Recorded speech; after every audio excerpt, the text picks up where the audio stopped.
dire que les deux choses essentielles de l'église primitive, c'était la parole et la prière. Et si nous voyons la réussite dans la vie des apôtres, c'est parce que les apôtres avaient compris ce secret.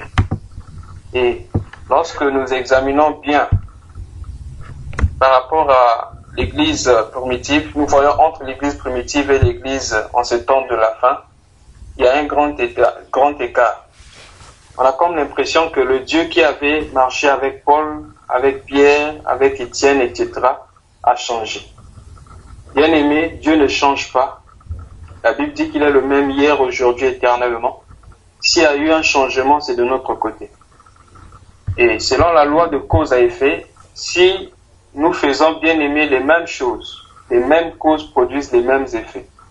Donc si nous voulons revivre ou expérimenter ce que les apôtres ont expérimenté, il nous convient de faire comme les apôtres. Donc, bien aimés dans le Seigneur, ce soir, nous continuons toujours dans notre thème sur le danger du sommeil spirituel. Et nous allons parler de Jacob et sa famille. Hier, nous avions essayé de parler d'Isaac et sa famille. Aujourd'hui, nous allons parler de Jacob et sa famille. Donc, nous prenons nos Bibles dans le livre de Genèse chapitre 28. Dans Genèse chapitre 28, nous allons prendre le verset 10 à 11. Genèse chapitre 28 du verset 10 au verset 11.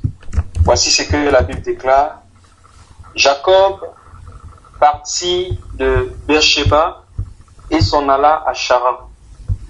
Il arriva dans un lieu où il passa la nuit, car le soleil était couché. Retenons ça, le soleil était couché. Il prit une pierre dont il fit son chevet, et il se coucha dans ce lieu-là. Il y eut un songe, et voici, une échelle était appuyée sur la terre, et son sommet touchait au ciel. Là, et voici les anges de Dieu montaient et descendaient sur cette échelle. Amen. Bien-aimés, lorsque nous avions défini le sommeil par rapport à notre thème comme étant un état d'inconscience. Un état où l'homme ne se rend pas compte de ce qu'il fait. Un état où l'homme est insensible. Bien-aimé, je me rappelle une fois, alors que j'étais en train de suivre la télé, et pendant que je suivais la télé, j'ai été emporté par le sommeil. Je n'avais même pas fermé la porte. Et à un moment donné, bien aimé dans le Seigneur, et puisque ce jour-là, il faisait un peu chaud la journée, et le soir, il faisait frais. Donc j'ai eu très froid la nuit, parce qu'au moment où je suivais la télé, il faisait encore chaud. Donc j'ai été surpris par deux choses. La fraîcheur et aussi la porte était ouverte. Ça veut dire que au moment où je dormais, un voleur pouvait entrer et voler. Donc le sommeil est très dangereux. Le sommeil peut nous pousser, bien aimés, à beaucoup de choses. Alors si le sommeil naturel est dangereux, le sommeil spirituel est bien plus dangereux. Parce que le sommeil spirituel, bien aimé dans le Seigneur, peut nous conduire à beaucoup de choses. Hier, nous avions dit que le lien entre le péché et la justice, le lien entre le péché et le péché et la justice, c'est le sommeil spirituel. C'est-à-dire, lorsque nous quittons la vie de sainteté, nous descendons vers la vie du péché, bien aimé, cette transition-là, c'est ce qu'on appelle le sommeil spirituel. C'est le sommeil spirituel qui nous conduit au péché. De même aussi, on peut quitter la vie du péché pour monter, bien aimé, dans la vie de la justice. Et bien aimé, cette montée-là s'appelle le réveil spirituel. C'est pourquoi l'apôtre Paul dit, d'autant plus nous savons que nous tendons vers la fin, il est temps que nous nous réveillons du sommeil. Parce que si nous continuons à dormir, bien aimé, nous n'allons pas savoir ce que nous sommes en train de faire. Alors la Bible parle ici de Jacob. On dit que Jacob arriva en un lieu. Quel était ce lieu-là? Vous savez, tout ce qui est écrit dans la Bible est important. On dit que Jacob partit de Beersheba et s'en alla à Charan. C'était important de quitter Beersheba et aller à Charan parce que Jacob était en train de partir à Canaan. Parce que Dieu l'avait appelé pour lui dire, va maintenant, parce que Jacob ici, plutôt ses parents les avaient envoyés, Isaac avait appelé Jacob, disant à Jacob, va dans le pays, c'est-à-dire là où se trouve ma famille, afin que tu puisses trouver une femme là-bas. Donc, parce que Isaac ne voulait pas que Jacob prenne une femme parmi les filles de Canaan. Mais Jacob partit de Charan, il arriva, la Bible dit qu'il alla plutôt parti de Beersheba et il alla à Charan. Or, lorsque nous voyons Charan ici, Charan c'est là que l'Éternel appela Abraham. Lorsque Abraham quitta la Mésopotamie avec son père, la Bible dit qu'il partait à Canaan. Mais quand ils sont arrivés à Charan, ils s'établirent à Charan. Or, Charan c'est quoi? Charan c'est le chemin. Le mot Charan signifie le chemin, la route. Donc Jacob ici se trouva où? Sur la route. Et étant arrivé sur la route, c'est-à-dire à Charan, la Bible dit, il est arrivé dans ces lieux-là où il passa la nuit, car le soleil se couchait. Alors Jacob va prendre une pierre dont il fit son chevet. Et Jacob se coucha. Il eut un songe. Dans le songe, il a vu une échelle qui s'était appuyée. Il a eu un songe et il vit, une échelle. Et voici une échelle était appuyée sur la terre et son sommet touchait au ciel. Et voici les anges de Dieu montaient et descendaient sur cette échelle. Nous savons tous que cette échelle, c'était l'image de celui qui devait venir. Car dans Jean chapitre 1, je crois que c'est le verset 50 ou 51, la Bible dit, lorsque Nathanaël a dit au Seigneur Jésus-Christ qu'il était, il a dit, quand il appelait le Seigneur Jésus-Christ mon Seigneur, le Seigneur Jésus lui a dit, c'est parce que je t'ai dit ces choses que tu m'appelles Seigneur. Il dit, l'heure vient où vous verrez les anges de Dieu monter et descendre sur le Fils de l'homme. Donc l'échelle que Jacob avait vue, c'était le Fils de l'homme. Et qu'est-ce qui s'est passé? Jacob s'était endormi. Donc le sommeil avait gagné la vie de Jacob. À tel point que Jacob n'arrivait pas à faire la différence entre ce qui est spirituel et ce qui est charnel. Nous pouvons voir cela aussi au verset 16. La Bible dit Jacob s'éveilla de son sommeil. Pas Jacob s'éveilla du sommeil, mais Jacob s'éveilla de son sommeil. Donc le sommeil spirituel avait envahi la vie de Jacob. Pourquoi je le dis? Parce que un peu plus devant, verset 19, on dit que Jacob donna à ce lieu le nom de Bethel, mais la ville s'appelait auparavant Luz. Or, Bethel signifie la maison de Dieu. Beth, c'est maison, El, c'est Dieu. Donc, Bethel signifie la maison de Dieu. Donc, ici, Jacob dormait dans la maison de Dieu. Donc, cette histoire, cette partie de la vie de Jacob, parle du sommeil spirituel dans l'église. Et comment reconnaître le sommeil spirituel dans la vie d'un chrétien ou dans une église? N'oublions pas, quand on parle de l'église, l'église c'est d'abord notre vie. La Bible dit, votre corps est le temple du Saint-Esprit. Donc, lorsqu'on parle du sommeil ici, puisque Jacob a appelé ce lieu-là par Bethel, Bethel qui signifie la maison de Dieu, donc ici ça explique le sommeil spirituel dans la maison de Dieu. Nous allons continuer la lecture dans Genèse chapitre 28 toujours. Genèse chapitre 28, nous allons lire maintenant le verset 20. Regardez, donc 19 à...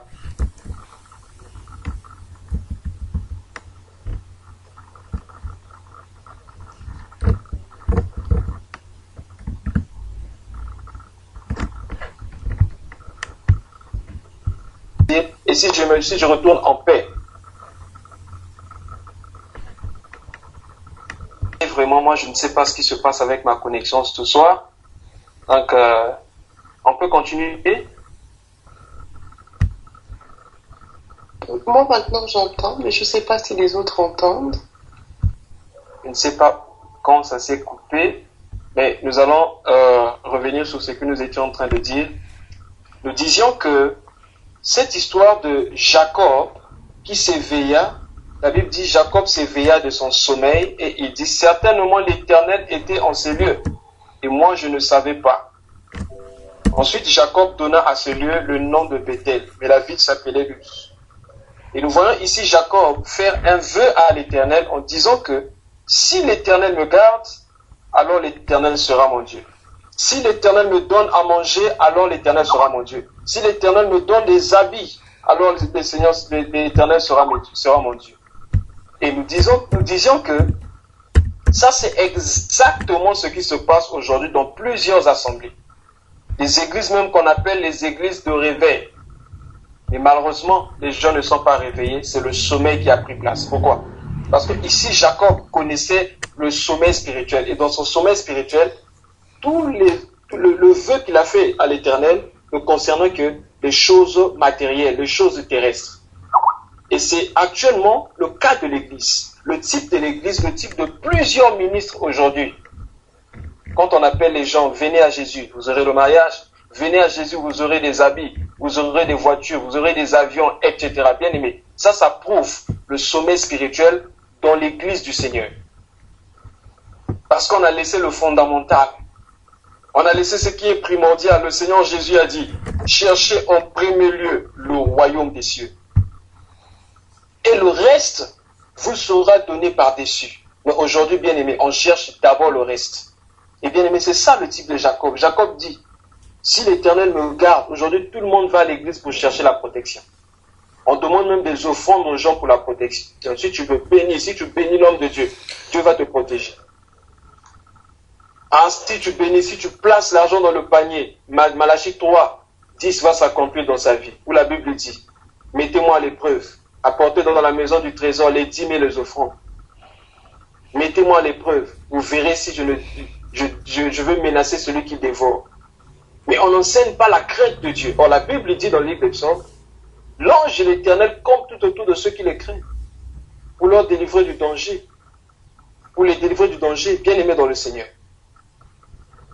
Ça, c'est exactement le type de l'église du temps de la fin. Allons un peu dans le livre d'Apocalypse, nous allons voir ce qui se passait aussi dans l'église de Laodicée. Nous allons remarquer que c'est la même chose. Dans l'église de Laodicée, disons Apocalypse chapitre 3, c'est la lettre adressée à l'église de Laodicée. Apocalypse chapitre 3, nous lisons à partir du verset 14 jusqu'au verset...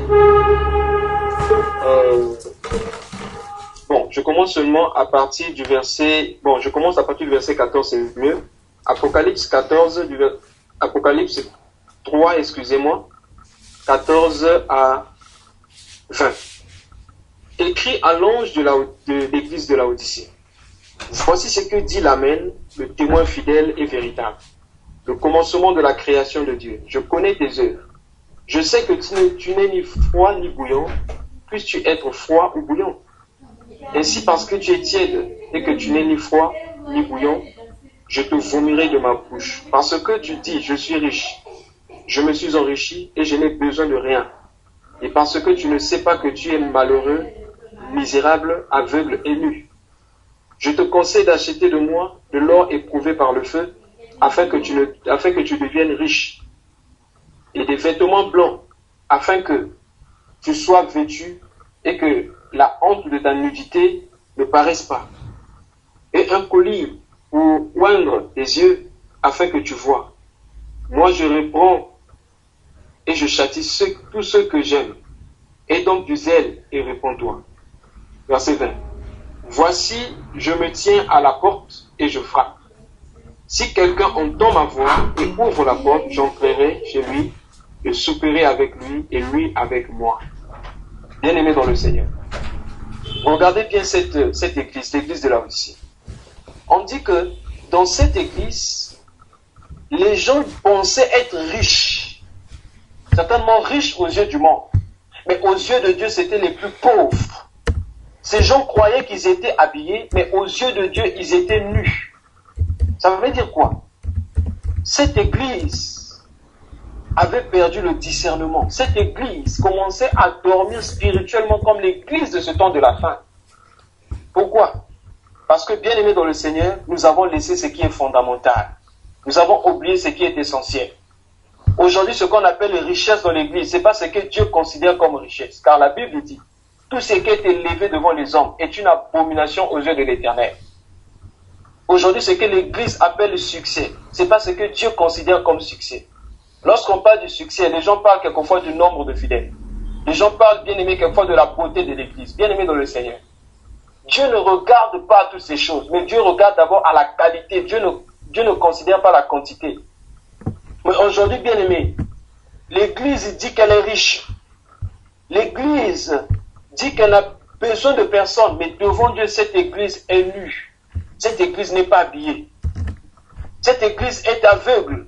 Pourquoi? Parce que cette église a perdu l'essentiel, ce qui est fondamental, la vie de Dieu, la nature de Dieu dans l'homme. L'église s'est focalisée sur les biens matériels. Voilà pourquoi. Plus nous tendons vers la fête, plus bien aimé le sommeil spirituel est en train de gagner plusieurs personnes.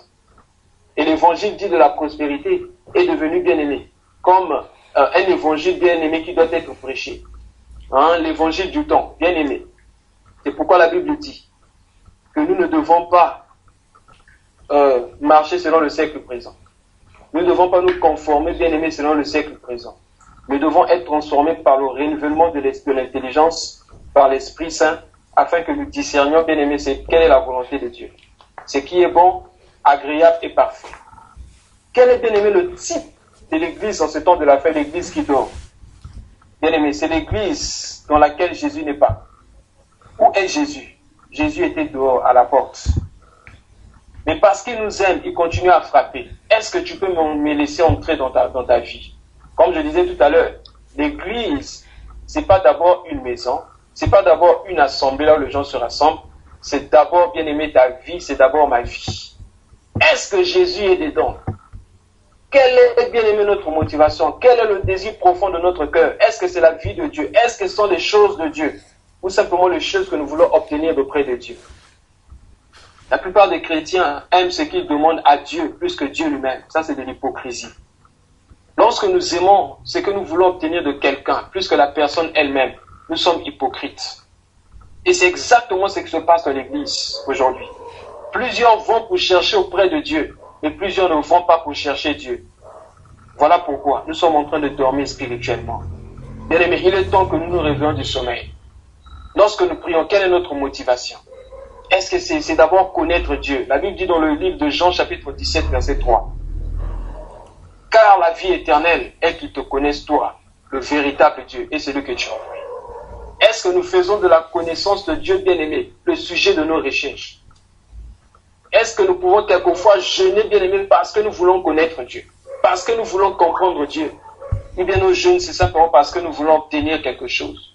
C'est bien la guérison, c'est bien le mariage, c'est bien-aimé l'avancement, c'est bien-aimé de progresser, et bien-aimé. Ça, c'est pas ce qui est primordial. Tu peux avoir toutes ces choses et finir en enfer. Mais ce que Dieu veut dans notre vie, bien-aimé, c'est d'abord de chercher le royaume, la communion avec Dieu, la paix avec Dieu, la vie de sainteté où nous pouvons marcher, bien-aimé, librement, bien-aimé, en esprit, libre en esprit, ayant une conscience tranquille. Et c'est ainsi, bien-aimé, dans le Seigneur, que nous pourrons vaincre les puissances des ténèbres. Regardez l'église de Laodicée. Tu es misérable, tu es aveugle et nu.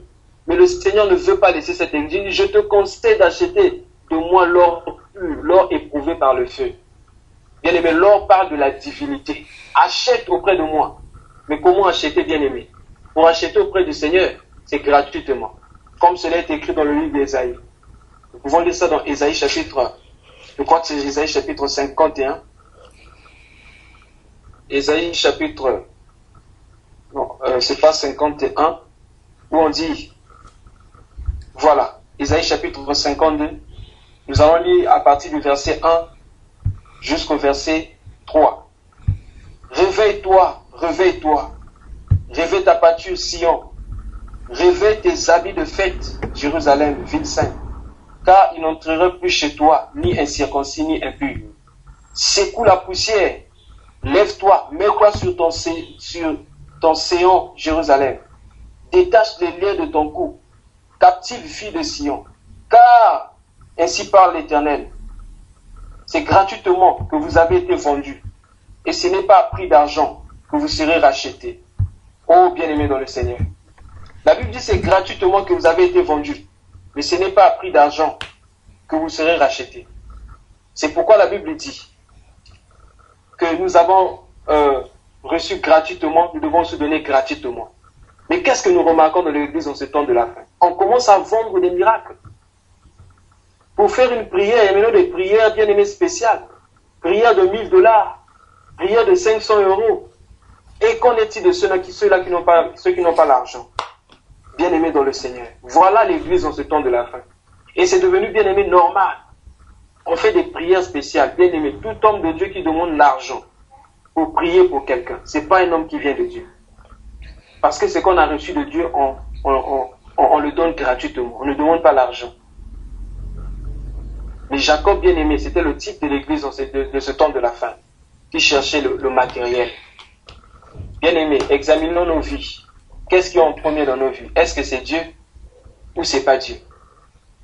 Si Dieu n'est pas en premier, c'est que nous faisons partie de ceux-là qui dorment spirituellement. Si Dieu, bien aimé, n'a pas la première place dans nos vies, si nous avons encore notre propre volonté, notre propre façon de voir les choses, notre propre façon de vivre, nous voulons faire tel que nous le voulons, ça veut dire que nous dormons encore.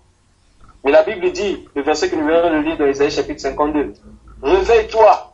Et quand on se réveille, qu'est-ce qu'on fait? On enlève la poussière. La poussière, c'est l'image du péché. La Bible dit, réveille-toi, le verset 2, secoue ta poussière. Lève-toi, mets-toi sur ton séant, Jérusalem. Détache les liens de ton cou, captive, fille de Sion. Qu'est-ce que nous retenons encore? C'est le péché. Certains sont dominés par le sexe. Certains sont dominés par la boisson. Certains sont dominés, bien aimés. Il y a beaucoup de choses. L'apôtre Paul pouvait dire, le bien que je veux faire, je ne le fais pas. Je fais toujours le mal que je ne veux pas. Il dit, misérable que je suis, qui me délivrera de ce corps de chair? Il dit, lorsque j'ai le désir de faire le bien, c'est le péché qui arrive. C'est le mal que je ne veux pas qui arrive. Cela est écrit dans Romains chapitre 7. Je crois que c'est du verset 14 jusqu'au verset 24 là-bas. L'apôtre Paul dit, quand je veux faire le bien, c'est le mal que je fais. Bien aimé. Quand nous sommes dominés par un comportement, quand nous sommes dominés par quelque chose, nous ne sommes pas libres de quelque chose, ça veut dire que nous sommes encore liés. C'est la preuve que nous sommes encore en train de dormir spirituellement. Mais comment reconnaître des gens qui ont connu le réveil? Le réveil, c'est pas le bruit. Malheureusement, de nos jours, surtout en Afrique, quand on parle de l'église de réveil, on pense que c'est là où on fait beaucoup de bruit. Non, bien aimé. Le réveil, c'est la prise de conscience. Je marchais selon moi-même, je marchais dans le péché. Mais j'ai compris que Dieu m'a aimé, je dois marcher selon Dieu et marcher avec Dieu. Et la marche avec Dieu, c'est la marche dans la sainteté. Je me dépouille de la chair pour marcher, bien aimé, dans la sainteté. Voilà pourquoi aujourd'hui, pas aujourd'hui, mais plutôt au verset 52, plutôt au chapitre 52, on parle des incirconcis. Ni incirconcis, ni impur n'entrera chez toi. Bien aimé, chez toi, là, c'est ton cœur. Quand Jésus entre dans ton cœur, tout change. Quand le Seigneur Jésus rentre dans un cœur, bien aimé, tout change. Il enlève la saleté. Il fait un peu le travail qu'il avait fait lorsqu'il est rentré dans le temple. Il y avait des vendeurs de pigeons, des changeurs de monnaie, plusieurs personnes étaient là.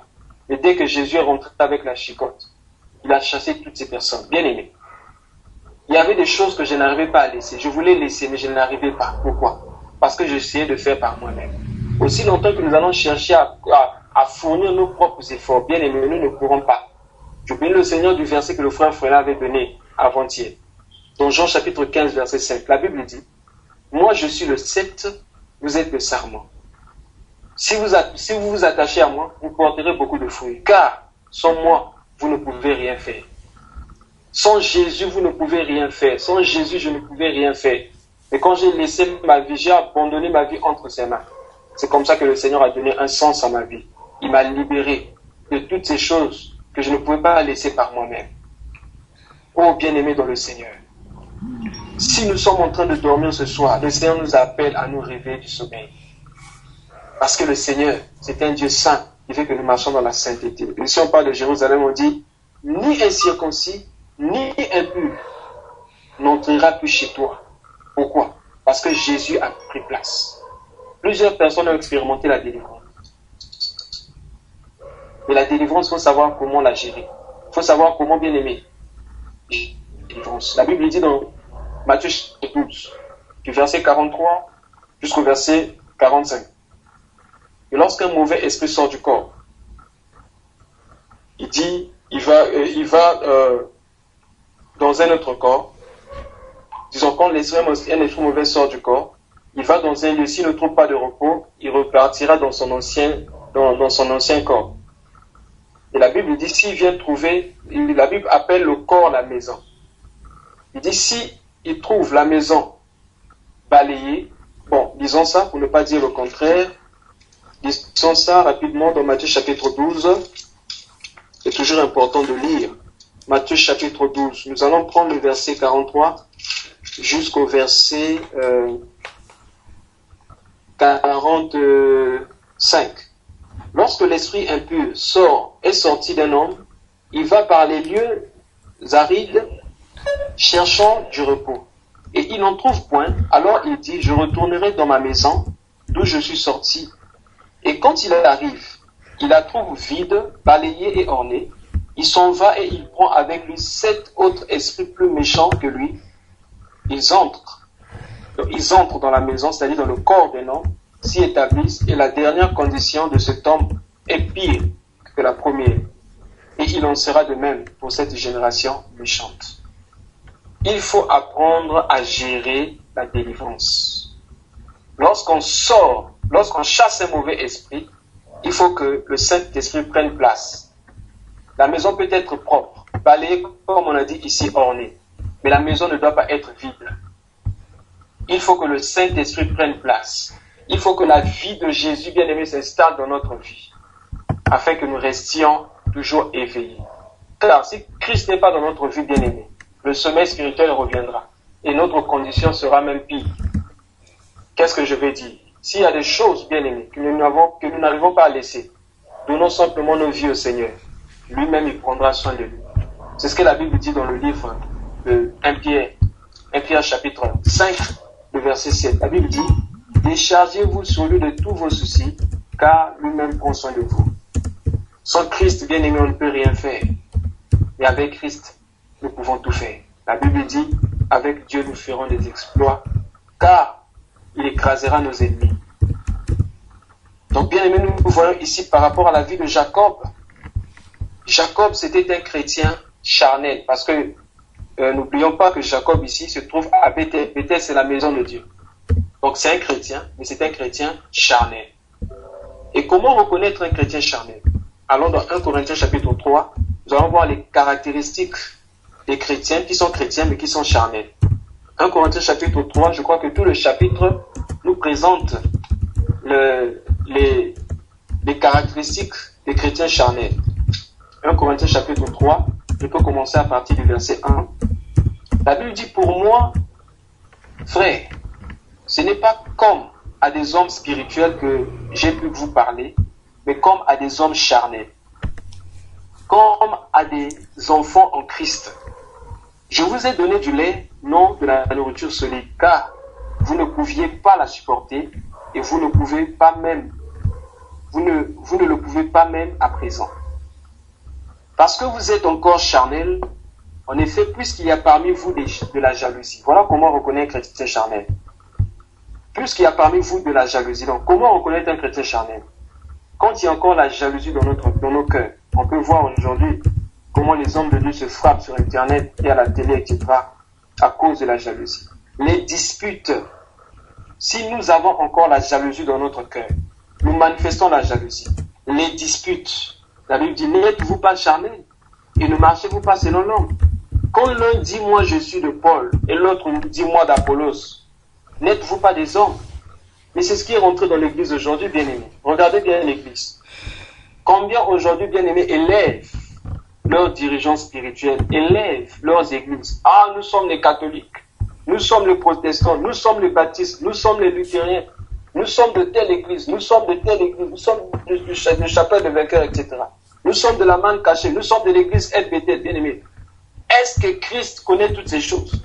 Christ connaît qu'une seule église, son corps. Donc, si moi, aujourd'hui, j'ai encore ce langage-là, ah, moi je suis de telle église, nous sommes de telle église, nous sommes mis, c'est ce que la Bible dit ici. La Bible dit, qu'est-ce donc Apollos? Qu'est-ce donc Paul? Les simples serviteurs. Il dit que selon que le Seigneur a donné à chacun. Verset 6, j'ai planté, Apollos a arrosé, mais Dieu fait croître. Donc, bien aimé, regardez le type des chrétiens aujourd'hui. Les chrétiens, là on trouve les disputes, là on trouve la jalousie, l'envie, là on trouve, bien aimé, le parti pris. Hein, la division, c'est la preuve que les gens sont charnés. Un chrétien charnel, c'est celui qui prend encore le lait. Vous voyez, ici l'apôtre Paul le dit, je n'ai pas pu vous donner la nourriture solide, mais je vous donne toujours le lait. Un chrétien charnel, c'est comme un bébé. Vous savez, le bébé est inutile dans la maison. Un chrétien charnel, c'est celui qui ne fait rien. Il y a des chrétiens comme ça, qui pensent que la vie chrétienne, c'est aller le dimanche à l'église, il s'assoit, il écoute le message, il ne fait pas du mal à quelqu'un, il ne vole pas, il dit ça, c'est pas la vie chrétienne. Nous devons grandir en esprit. Et un enfant qui a grandi dans la maison devient utile dans la maison. Vous voyez le bébé, non? On fait tout pour le bébé. Il y a des chrétiens comme ça. On doit tout faire pour lui. Prier pour lui, lui donner à manger, etc. C'est comme ça, bien aimé, les bébés à la maison. On doit le laver, lui donner à manger. On fait tout pour lui, on doit le soulever. Il y a des chrétiens comme ça. Plusieurs années dans l'église, mais qui ne grandissent pas. Ils n'ont jamais prié pour quelqu'un.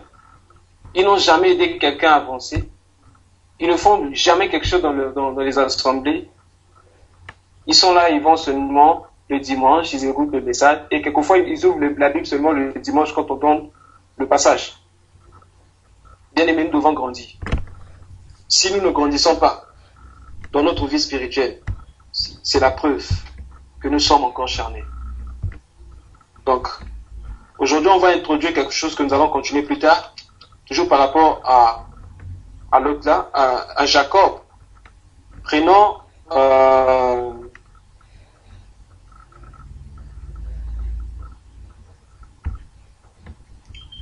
Genèse chapitre 29.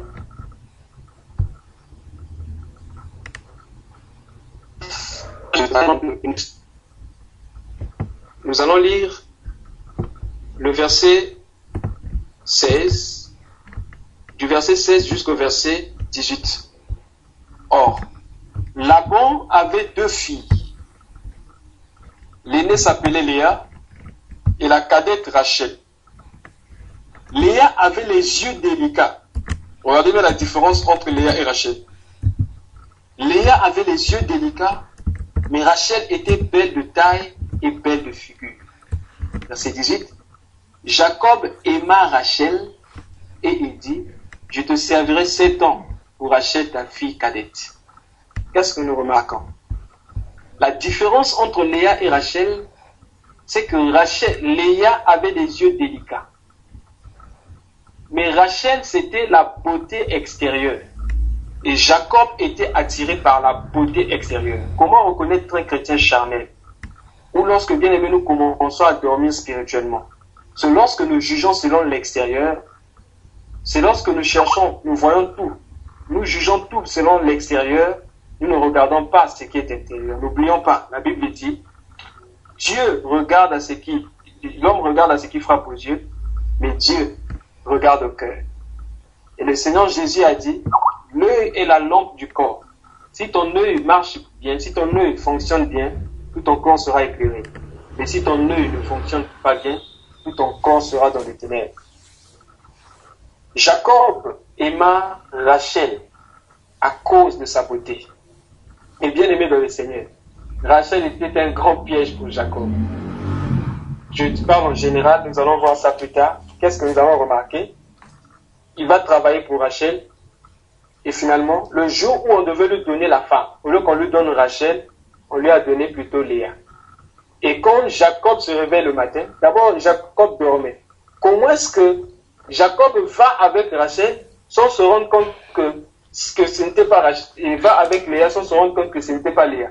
Alors que Jacob s'attendait à Rachel. Pourquoi? Parce que Jacob dormait. Bien aimé, le sommeil spirituel nous empêche, bien aimé, de voir les choses. Le sommeil spirituel nous empêche, bien aimé, de le discerner.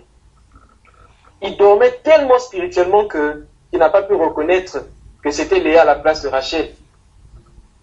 Mais une chose, c'est que le choix de Laban, c'était Léa avant Rachel. Donc déjà, en introduisant, nous voulons dire, Léa, c'est l'esprit et Rachel, c'est la chair. Et la Bible dit, cherchez premièrement le royaume des cieux et le reste vous sera donné par-dessus.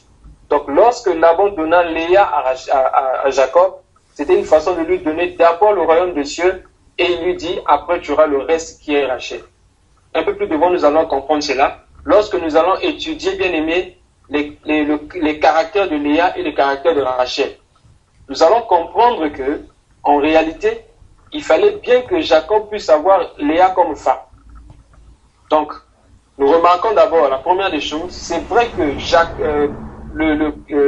Joseph est venu par Rachel, mais Léa, c'est Léa qui a mis au monde Judas. Même si par Rachel, Joseph était né, c'est lui qui sauva la famille, sa famille de la famine qui avait frappé la terre en ce temps-là. Cependant, par Léa, il y a eu Judas, par qui Jésus-Christ est venu, qui a sauvé toute l'humanité. Et nous voyons par la différence entre Léa et Rachel. Rachel fut enterrée sur le chemin qui ont mené vers Bethléem. Mais Léa était enterrée dans le champ de Macpéla, le champ qu'Abraham avait acheté des fils de Heth. Donc, c'est là-bas qu'on enterre bien aimé le couple. Là où Abraham avait enterré Sarah, là où on avait enterré Sarah et Abraham, là où Isaac fut enterré avec Rebecca, c'est là-bas aussi que Jacob fut enterré avec Léa. Mais Rachel n'avait pas été enterrée là-bas. Donc c'est par là que nous allons nous arrêter aujourd'hui. Que le Seigneur nous aide à ne pas dormir spirituellement. Que le Seigneur ouvre nos yeux afin que nous voyions dans quel domaine nous sommes en train de dormir, afin que nous nous réveillons. Nous nous réveillons, car la Bible dit, la nuit est avancée et le jour approche. Dépouillez-vous des œuvres des ténèbres et revêtez les armes de la lumière, car Jésus revient bientôt. Que le Seigneur nous bénisse, et s'il nous garde en vie bien-aimée, prochainement nous allons continuer. Amen.